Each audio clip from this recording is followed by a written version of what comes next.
Bonjour, c'est le temps d'une bière. Bon, écoutez, là, je voulais faire un petit épisode spécial, là, un petit hors-série, pour faire un petit peu le bilan de ce qu'on a vu jusqu'à date sur l'histoire antique de l'alcool, que ce soit la bière, des breuvages un peu extrêmes ou le vin. C'est une très vieille aventure. Puis on va passer un petit peu à travers le Moyen-Orient, on va aller dans le Proche-Orient, on va se concentrer dans la région vraiment entre la Mésopotamie, c'est-à-dire pas mal l'Irak et l'Iran actuel, allant un peu vers le Liban, Israël et surtout l'Égypte, parce que beaucoup de choses dans l'Antiquité pour ce qui est de la bière ancienne et du vin se passe vraiment en Égypte.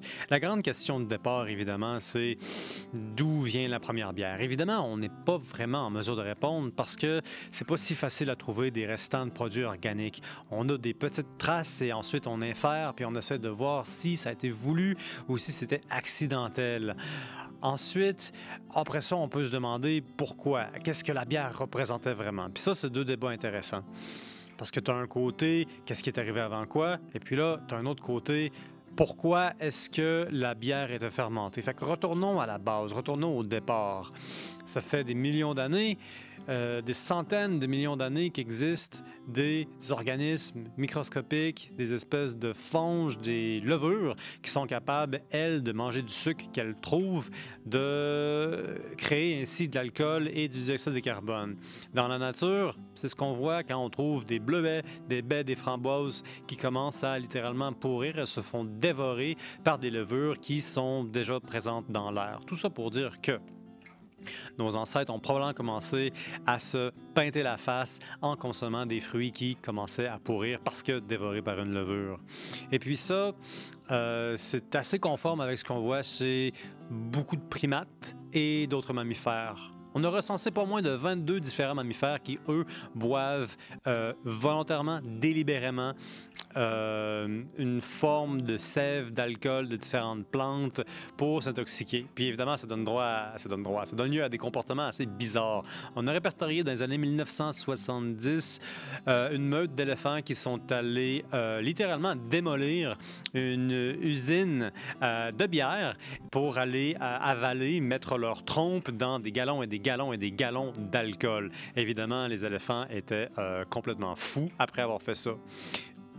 On trouve aussi des oiseaux qui font ça.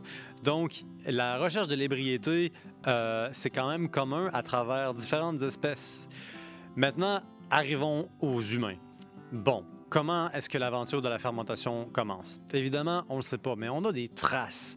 La plus vieille preuve relativement convaincante de maltage. Ça, c'est quand on fait chauffer un petit peu la céréale, précisément pour faire de la bière ensuite, pour préparer la céréale à relâcher son sucre pour qu'ensuite la levure puisse aller patauger là-dedans et créer son propre alcool. Bon, ça, la plus vieille trace qui existe en ce moment, ce serait en Israël, puis ça daterait d'environ 13 000 ans. Et étrangement, on trouve beaucoup de très vieilles traces un peu partout à travers le Moyen-Orient. On en trouve dans la vallée du Jourdain, on en trouve au Liban, on en trouve en Iran. On pense que l'Iran serait pas mal la place où est-ce qu'on aurait fait les premiers vins, si on veut, avec une vigne locale qui, contrairement aux autres vignes, était assez bonne pour se reproduire elle-même. Une vigne hermaphrodite. Mais là, je vais un petit peu vite. Parce que la grande aventure de l'alcool dans l'Antiquité, c'est lié à trois choses. C'est lié à la conservation de la nourriture, c'est lié à la mythologie, c'est-à-dire à la religion et la communauté. Il y a des rites, il y a des rituels, il y a des contrôles sociaux, il y a un aspect communautaire à la dégustation de la bière. Et puis là, je vous avertis, la bière dans l'Antiquité, c'est pas la bière qu'on connaît aujourd'hui. Moi, je bois une excellente bière là, en ce moment de Lagabière, une belle lager. Ben écoutez, il y a deux types de bières. Il y a les lagers, il y a les ales. C'est deux types de fermentation différentes, deux familles de levures différentes. Dans l'Antiquité, il n'y a pas vraiment de contrôle sur la levure, donc on ne peut pas avoir un laboratoire qui dit moi, j'ai envie de me faire une belle IPA, je vais aller me faire ceci. Non, c'est ce que la nature nous donne, et ça, il n'y a pas beaucoup de contrôle là-dessus. Mais on peut conserver des colonies de levure, par contre. Et puis là, ce qui arrive, c'est que la bière est apparue avant la plupart des preuves d'agriculture organisée. Donc ça fait un débat. Vous comprenez que ça remet un peu en jeu les grands paradigmes, c'est un peu de la civilisation occidentale. On a cette grande idée qu'on aurait eu des chasseurs-cueilleurs, puis à un moment donné, on aurait commencé à récolter des graines, puis à revenir aux mêmes endroits, puis qu'à force de revenir aux mêmes endroits pour profiter des céréales qui poussaient, eh bien, on se serait dit, ben, savez-vous quoi, on va rester ici, puis on va commencer à construire des bâtiments, on va faire des greniers, on va créer une organisation pour prendre en compte de cette charge. Eh bien, il y a des sites comme Jiahu en Chine et comme Göbekli Tepe qui nous montrent des bâtiments funéraires d'une grande sophistication à une époque où est-ce qu'on n'a pas de preuves significatives convaincantes de la pratique de l'agriculture. Puis dans ces tombes-là, je ne devrais pas dire des tombes parce que c'est plus complexe que ça, mais dans ces endroits, on a trouvé des preuves de fermentation. Puis là, quand je dis preuve, il faut faire attention parce que c'est jamais absolu. On a trouvé des résidus de choses qui s'apparentent assez fortement à des restants d'alcool. Par exemple, à Göbekli Tepe, on a trouvé de l'oxalate de calcium, en anglais beer stone, ou alors de la pierre de bière. C'est un résidu un peu jaunâtre qui, en s'accumulant beaucoup, peut devenir toxique, mais qui, en général, est une preuve de pratique du brassage. Donc tout ça, dans les années 1960, a lancé un grand débat. Qu'est-ce qui est venu en premier, le pain ou la bière? On n'a pas pu trancher la question en deux parce que la nature et l'archéologie ne sont pas suffisamment assez convaincantes pour aller dans un sens ou dans l'autre. Mais mettons-nous à la place des premiers habitants qui se sont dit « Ouais, écoute, on va s'installer sur la Terre finalement, on va abandonner notre flexibilité, notre mobilité, on va s'attacher à la Terre. » Les céréales qui étaient disponibles dans l'Antiquité, c'était pas les céréales qu'on a aujourd'hui. Le rendement alimentaire était plus bas. Le côté nutritionnel était beaucoup plus bas, c'est-à-dire que par unité d'énergie qu'on en sort, l'énergie qu'il fallait y mettre était relativement très élevée. Dans ces circonstances, par exemple, comme avec de l'épeautre, comme avec les premiers blés du temps, eh bien, de l'émer aussi. Ça, c'est un type de blé qui poussait particulièrement en Mésopotamie et encore plus en Égypte. Ce genre de céréales-là se prêtait beaucoup mieux à faire de la bière que du pain du point de vue de la nutrition, parce que les sucres fermentables étaient libérés à travers le processus de digestion de la levure et ça donnait quelque chose qui était à la fin très nutritionnel. Donc vous aviez une bière qui était sédimentée, qui était assez trouble et qui surtout était tellement saturée de différents trucs, y compris ce que la levure génère, qu'il fallait boire ça avec une paille. Donc, on retourne à l'époque. Les premières bières qu'on fait, on a un gros chaudron, c'est énorme, c'est communautaire. On met du grain dans de l'eau, on laisse la nature faire son travail, et là, évidemment, on va commencer à bouillir. Bouillir peut-être pour assainiser, peut-être parce qu'on se dit qu'en réalité, on va faire une soupe. Et puis là, il y a des bières qui, en réalité, n'étaient pas si différentes qu'une soupe, ça fait une espèce de bouillie. Et on sait aussi que beaucoup plus tard, dans toutes sortes de montagnes européennes, on fait le pain un peu comme une bouillie jusqu'au moins au 20e siècle. C'est une pratique qui a survécu un peu ailleurs. Donc tout ça pour dire qu'on est dans l'Antiquité, on commence à faire de la bière en Mésopotamie, à Sumer et en Égypte. Et souvent, c'est dans un gros chaudron. On va chercher un alcool par volume d'à peu près 2 à 3 %. Et c'est bu dans les prochains jours. La bière ne survit pas au-delà de 2 ou 3 jours. Elle a à peu près 2 à 3 % d'alcool. Ça survit trop rapidement, ça ne se conserve pas. Ce qui fait que c'est une aventure qui est communautaire. Où est-ce qu'on boit la bière? Souvent dans des tavernes. Évidemment, ce n'est pas des tavernes comme aujourd'hui, c'est des lieux d'hospitalité où on fait du repas et de l'alcool. Le côté hospitalité dans la taverne va rester avec la taverne jusqu'à une époque très récente. C'est seulement très récemment que l'Occident a dessiné des lignes fermes entre les deux concepts. Mais pour vous donner une idée, l'hospitalité est tellement importante et la bière dans l'hospitalité est tellement importante que le premier code de loi qu'on connaît, le code d'Hammurabi, environ 1700 ans avant Jésus-Christ, avant notre ère, avant notre époque, a plusieurs dizaines de paragraphes qui se concentrent spécifiquement sur le brassage, sur la taxation.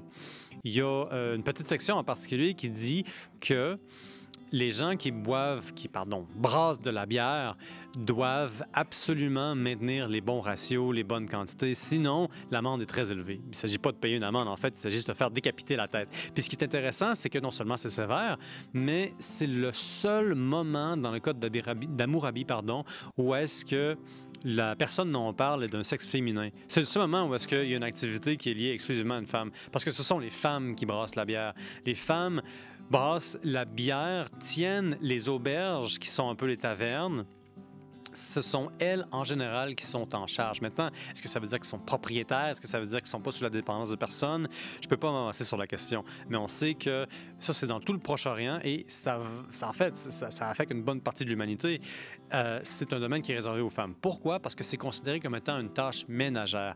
Puis ça nous amène dans un des 3 éléments que j'ai mentionné au début, c'est que la bière, c'est un intoxicant, mais la plupart du temps, à si faible dose qu'on s'en rend à peine compte. Même qu'on pense pas tant que ça intoxique, on pense plutôt que ça revigorifie, que ça remplit un ventre. On voit vraiment la bière comme un aliment civilisationnel d'ailleurs. Ce sont les gens qui n'ont pas la bonne éducation ou qui n'ont pas l'usage de la cité, qui ne boit pas de bière. Puis ça, on le voit dans l'épopée de Gilgamesh. Donc ça, c'est une des plus vieilles histoires du monde. Donc, une épopée, un récit épique d'un héros civilisateur qui passe à travers une série de différents défis et à travers ça se découvre lui-même tout en s'interposant ou en étant un peu le jouet de différents dieux. Bon, au début, il se retrouve près d'une cité, il ne connaît pas les usages de la cité. Et là, il y a une femme qu'il va rencontrer, qui elle travaille dans ce temple, et qui va lui dire, pour faire comme dans la cité, il faut boire du pain et boire de la bière. Donc, comme il est d'usage, il va se peinter rigoureusement et religieusement la face. La bière est un fondement de la société. Qu'en société, on boit de la bière, que c'est attendu, que c'est normal. Et puis là, on peut là-dedans examiner le côté que ça a sur la virilité. Pour se prouver, il faut s'intoxiquer. Et puis ça a survécu jusqu'à notre époque, hein? La fameuse culture de boire jusqu'à tomber dans un coma éthylique, qui est une pratique évidemment excessive. Ça date depuis aussi longtemps qu'il y a eu de la bière, probablement. Il y avait cette idée-là aussi, je ne m'avancerai pas sur le Moyen-Âge, encore moins sur l'époque contemporaine, parce que là, on rentre dans la psychologie.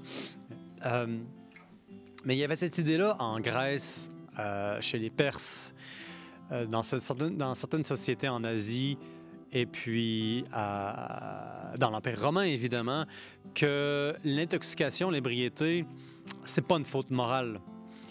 Ce qui est une faute, c'est de ne pas savoir tenir son alcool. Autrement dit, la faute n'est pas morale, elle est dans la Constitution. C'est-à-dire que le problème n'est pas vu dans la consommation excessive. Au contraire, elle est même encouragée. Il est attendu d'un citoyen romain et grec qu'il puisse boire correctement. Mais là, attention, il ne s'agit pas de s'enivrer. Il y a une façon, il y a une étiquette. Puis ça, les Grecs vont le développer énormément. Les Grecs développent ce concept qu'on appelle le symposium. Le symposium, c'est comme une beuverie organisée. Des fois, ça vire à l'excès et là, tu as une ribambelle de jeunes dans la force de l'âge qui s'en vont faire des niaiseries comme ça se peut pas à travers toute la ville. D'autres fois, vous avez littéralement des concours de poésie organisés sous la tutelle de quelqu'un qui est littéralement un maître de cérémonie et dont le but est de s'assurer que les gens ne boivent pas plus qu'ils peuvent en prendre. C'est-à-dire, le maître de cérémonie a une fonction, il contrôle les ratios. Donc, ça, c'est ce qu'on appelle un symposium. Puis le symposium, ça joue un rôle culturel assez important en Grèce antique parce qu'on retrouve le symposium cité dans différents auteurs, notamment dans la République de Platon. Et puis, Socrate, notre grand Socrate, père de la pensée logique, si on veut, père de beaucoup de choses, père de l'auto-examen, lui-même fait référence souvent à un symposium. Il y a beaucoup de choses qui se passent là-dedans. Et puis, un symposium, c'est pas nécessairement un 5 à 7, c'est pas nécessairement une soirée entre amis. Souvent, il y a un petit quelque chose de religieux, il y a un petit quelque chose de cérémoniel. Évidemment, il y a des égos qui sont en jeu parce que souvent, un symposium, c'est aussi un concours. C'est pas le concours de celui qui va le mieux survivre vivre à la boisson des autres. C'est aussi le concours de celui qui va le mieux chanter, qui va le mieux jouer. Il y a des pièces de théâtre qu'on va faire là-dedans, ou en tout cas dont on va parler. On parle de politique. Souvent, il y a quelqu'un qui va arriver avec des grandes questions. Et là, il s'agit de bien paraître. Donc oui, c'est un peu superficiel. Oui, c'est très culturel. Et évidemment, avec nos standards de l'époque, c'est excessivement misogyne. Les femmes ne sont là que comme des objets cosmétiques, elles sont pas dans l'équation. Et lorsqu'elles le sont, c'est pas dans des rôles que nous, on trouverait super intéressants avec nos lentilles modernes. Parce qu'en réalité, ils servent le vin ou alors elles jouent de la flûte. Donc, il y a vraiment ce mur qui est infranchissable pour les deux sexes en Grèce. Mais je vous parlais de l'Égypte aussi. Puis je sens que j'ai un petit peu passé trop vite par-dessus l'Égypte parce que l'Égypte joue un rôle très important. Si Sumer est connu pour avoir lancé le règne de la bière et l'avoir démocratisé et l'avoir apporté à tous les foyers, si on veut, en Mésopotamie et à Sumer. En Égypte, c'est ça fois 5, fois 10, fois 15. La bière est omniprésente, si bien que les pharaons d'Égypte boivent de la bière. La bière, sous forme d'orge, est représentée dans la mythologie. Et puis ça, c'est intéressant parce que l'orge, il faut le dire, c'est une céréale qui est résiliente. Ça pousse bien et ça se prête beaucoup mieux, évidemment, à la bière, ce qui fait que c'est surtout la céréale de base pour les Égyptiens. Maintenant, en quoi consiste cette bière-là? Elle n'est pas si différente de la bière qu'on a déjà vue à Sumer. C'est une bière qui ressemble un petit peu à de la soupe, beaucoup de sédiments, on boit ça avec une paille, mais là, il y a une innovation. Je dis pas que les Sumériens ne le faisaient pas, mais les Égyptiens ont vraiment doublé la mise là-dessus. C'est les dates, c'est les ajouts. Notre bière moderne, on met toutes sortes de choses pour donner du goût, mais on l'aime clair. En Antiquité, la bière, c'est le véhicule dans lequel on va mettre des médecines, des onguents et toutes sortes de choses. Les Sumériens utilisaient la bière comme un véhicule de médecine, mais les Égyptiens, comme je voulais dire, eux, ils vont doubler la mise. Un des plus vieux documents médicaux de l'histoire, les Papyrus d'Hébert relate des dizaines et des dizaines, non seulement de maladies qui se traitent avec la bière, mais aussi de différents types de bières qu'on peut utiliser pour traiter différents types de maladies. Puis il faut comprendre qu'il n'y a pas de pilule et la bière a le mérite d'être quelque chose qui, en tant que tel, est bon pour la santé. Puis là, quand je dis bon pour la santé, vous allez froncer les sourcils. Ce que je veux dire, c'est relativement à tous les autres liquides qui étaient disponibles normalement dans des agglomérations. On peut s'attendre que des bactéries soient présentes dans l'eau et vous compliquent la vie pendant très longtemps. Donc, la bière est considérée comme étant quelque chose de relativement sain, bon et nutritif. C'est donc le véhicule dans lequel on met de la médecine.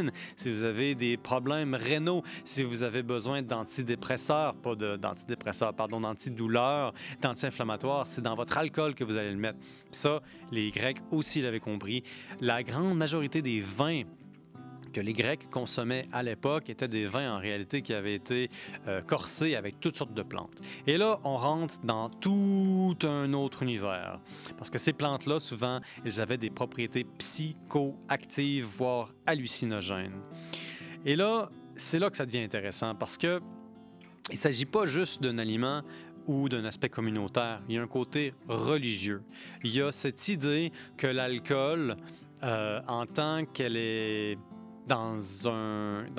consommée dans un rituel, donne accès au Dieu tutélaire, au Dieu qui est associé avec cet alcool-là. Je vais vous donner un exemple, c'est très simple. Dionysos chez les Grecs.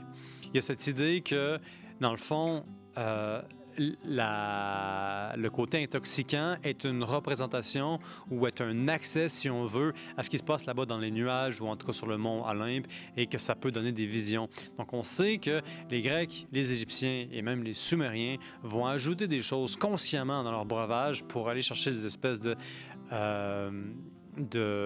danse cosmique, si on veut, pour aller communier avec les dieux. Puis ça, c'est un vieux concept.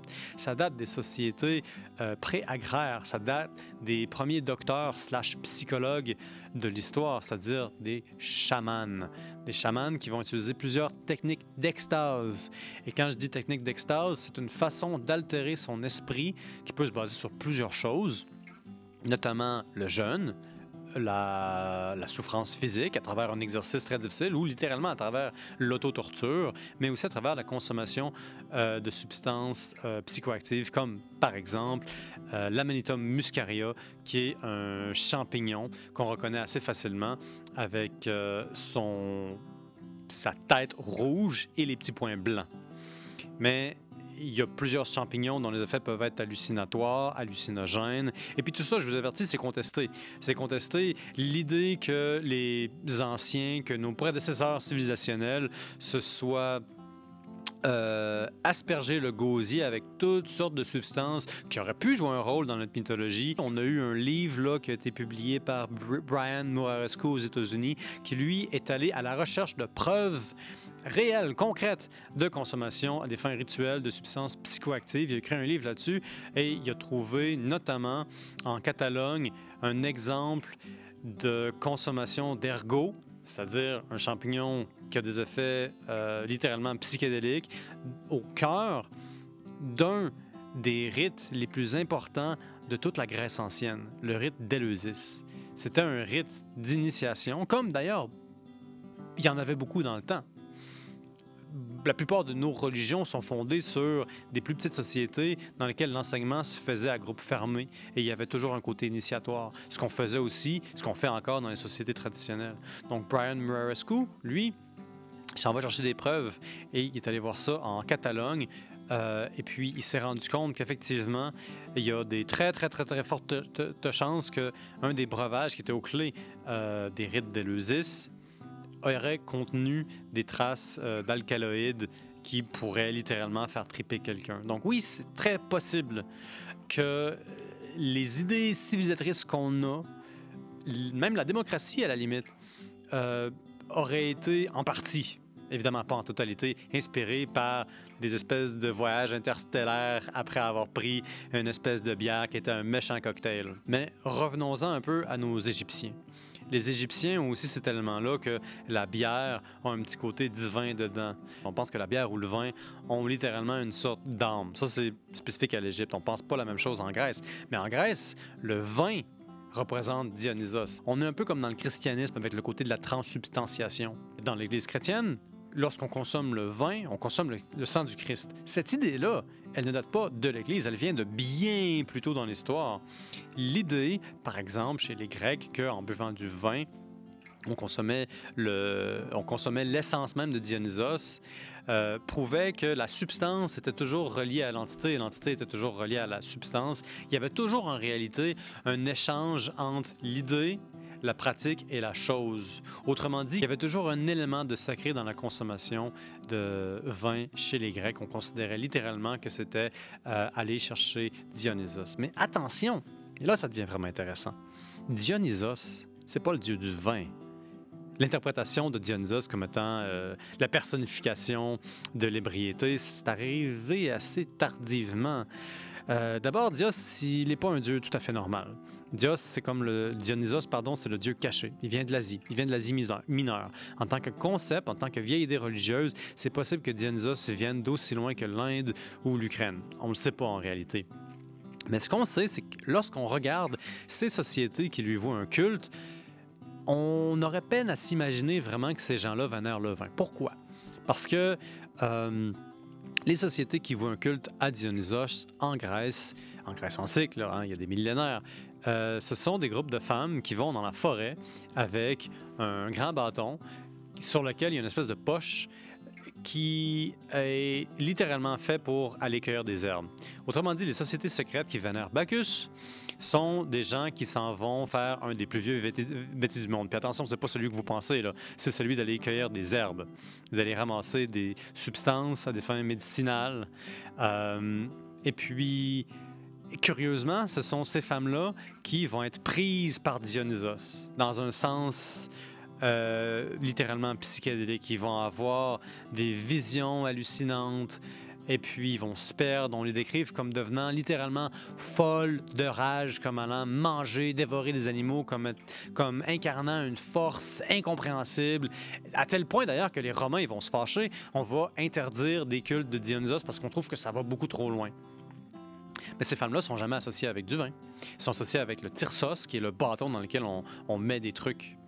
Et puis là, bon, il y a une espèce de débat littéraire sur les mots dans lequel Carl Rock et puis, je pense, John Alfredo se sont engagés pour comprendre vraiment s'il y avait un langage codé dans lequel, en réalité, quand on parle de chérubins, d'ours et de moutons, on ne parlerait pas en fait de champignons magiques, d'Amanita muscaria ou d'ergot, dont la puissance émotionnelle et magique était si grande qu'on ne pouvait même pas les nommer. Je n'entrerai pas dans ce débat-là avec vous. Mais pour revenir aux bacchantes ou aux maéades, les groupies de Dionysos, si on veut, ils sont associés avec quelque chose qui est assez clairement d'autre chose que du vin. Et puis, il faut remettre les pendules à l'heure. Dionysos, c'est d'abord et avant tout le dieu de la folie, c'est le dieu de la possession. Dionysos va posséder les esprits et les rendre fous et les ramener à un comportement animal. Cette idée-là qu'un dieu grec, c'est pas juste en Grèce que ça arrive, mais c'est là-dessus malheureusement que j'ai les meilleurs exemples, cette idée-là que un dieu va se manifester à travers la folie ou à travers la possession, c'est les plus vieilles histoires en réalité qu'on a en Grèce antique.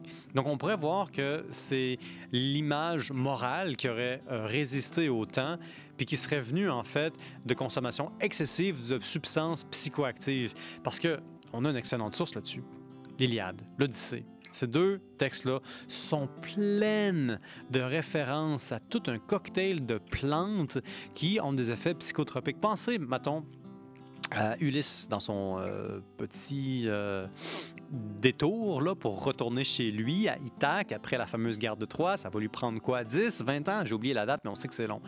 Eh bien, à chaque fois qu'il se perd, et puis qu'il y a un enjeu, et puis qu'il se trouve coincé sur une île, puis qu'il faut qu'il s'en sorte, la plupart du temps, il y a une substance psychoactive, ou en tout cas une plante, qui est impliquée. Pensez à la fois où est-ce que Ulysse se retrouve prisonnier dans une grotte d'un cyclope.